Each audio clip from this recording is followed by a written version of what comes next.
In 1816, an Italian adventurer by the name of Giovanni Belzoni discovered a colossal statue of the Egyptian pharaoh Ramesses II at Thebes. Across the base of this statue was inscribed Ramesses' throne name, Ozymandias, and it declared him to be the King of Kings. Through guile or diplomacy or bribery, or maybe some combination of all three, Belzoni managed to acquire this bust of the pharaoh for himself, all 7 tons of it. And over the next 17 days, 130 men rolled the fragment of this colossal statue out of the ruined temple at Thebes, all the way down to the Nile River to a waiting barge. Belzoni, who was an opportunist, if there ever was one, shipped this statue back to England and sold it with great fanfare to the British Museum, which is where it stands today. And that is how the English poet Percy Bysshe Shelley first saw it, this broken ruin of an ancient empire, and it inspired Shelley to write these words. I met a traveler from an antique land who said, 2 vast and trunkless legs of stone stand in the desert. Near them on the sand half sunk, a shattered visage lies, whose frown and wrinkled lip and sneer of cold command tell that its sculptor well those passions read, which yet survive, stamped on these lifeless things, the hand that mocked them and the heart that fed. And on the pedestal these words appear, my name is Ozymandias, King of Kings. Look on my works, ye mighty, and despair. Nothing beside remains round the decay of this colossal wreck, boundless and bare, the lone and level sands stretch far away. This poem, called Ozymandias, is a classic morality tale on the sin of pride, but we do not need to be emperors or kings in order to fall victim to this. In fact, pride is one of those things that can be depressingly common, a symptom of a modern life in a world that is out of balance. When I was a teenager, my life was completely and utterly changed when I read C.S. Lewis' wonderful book, Mere Christianity. Not just because of the beautiful and thoughtful way that Lewis introduces readers to the fundamentals of Christian theology, but because of the rich perspective on ethics that he brings as well. And in particular, I was blown away by what Lewis says about pride. In the book, C.S. Lewis asserts that pride is the great sin. That's what he calls it. The worst type of sin that a person can engage in. And the first time I read that, I was shocked. I mean, what about murder?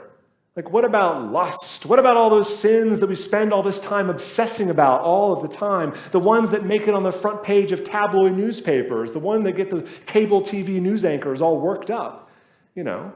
Surely there are worse things. When was the last time you saw a headline that said something like, Congressman resigns, caught in the act of pride? You've never seen that. Just imagine what that world might be like, though. But I have to say, as I've reflected on it over the years, I think that Lewis is actually correct. Pride is the worst of all. Why? Because it exerts the self over the other. In order to be the greatest, everyone else must be less, by definition. Pride denies the possibility of equality with my fellow brothers and sisters. It claims that I am the best at the expense of everyone else. By definition, it is competitive. At least if I'm, really lustful or really gluttonous, I can indulge in those things without hurting other people, generally. We say that people are proud of being rich or proud of being attractive or famous. No, they are not. They are not. They are proud of being richer or more attractive or more famous than other people. That's the way it works. Do you see the difference? Pride subverts the entire nature of Christian relationships. But there's more than that, because at its logical center is the fact that my own pride denies my sinfulness, my brokenness, the necessity of the presence of God in my life. It denies my very need for God at all. After all, if I'm prideful, I am better than everyone else. Other people need God. Other people, weak people, ignorant people. The prideful can't admit the possibility that they are themselves the ones who are ignorant or weak or needy. Pride cannot allow a relationship with God in the same way it doesn't allow relationships with other people except as objects for competition and exploitation. At its height, this inflated ego filled with a desire for more, feels for a time like maybe a wonderful thing. I'm at the top, I've achieved it, I've made it, I'm better. But pride is a terrible master, never satisfied, never sated, always hungry. In contrast to this, Jesus taught the virtue and value of humility. But humility is often misunderstood. Humility gets a bad rap nowadays. So just to be clear, humility does not mean feeling bad about oneself. It doesn't mean depression or self-deprecation or anything like that. Quite the opposite. Humility as a spiritual virtue is about upholding the equality of all people, not placing ourselves at the head of the table, but in the middle of it. Jesus speaks to this principle many times. In fact, I would argue that it actually takes a great deal of self-confidence to be humble.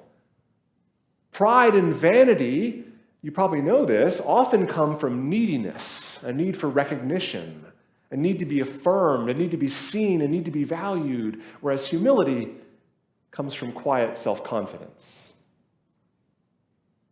True humility is that practice of being confident in who we are, of peace and self-awareness. Jesus talks about it so often, we could look at many different passages, but the readings for Ash Wednesday are particularly poignant and also particularly troubling for us.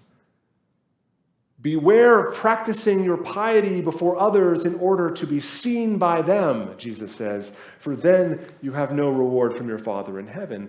Whenever you give alms, do not sound a trumpet before you like the hypocrites do, so that they may be praised by others. When you give alms, do not let your left hand know what your right hand is doing. Your Father who sees in secret will reward you. And Jesus says very similar things about praying and fasting, which is ironic, given that today is traditionally the day in which people start fasting and the day in which we impose ashes. And we are told not to look dismal and to disfigure our faces like the hypocrites. And Jesus is right about this, of course. We should avoid these kinds of public displays of penitence for the sake of attracting attention from other people. In fact, we should be very careful about public displays of religious fervor in general. But there is one day a year, one day among 365, in which we still make our practice of penitence also a public event. One day in which we gather as a community to be reminded of the weight of sin, the burden of our humanity, and the reality of death. And I think if it's practiced in the right kind of way, that is the stuff of true humility.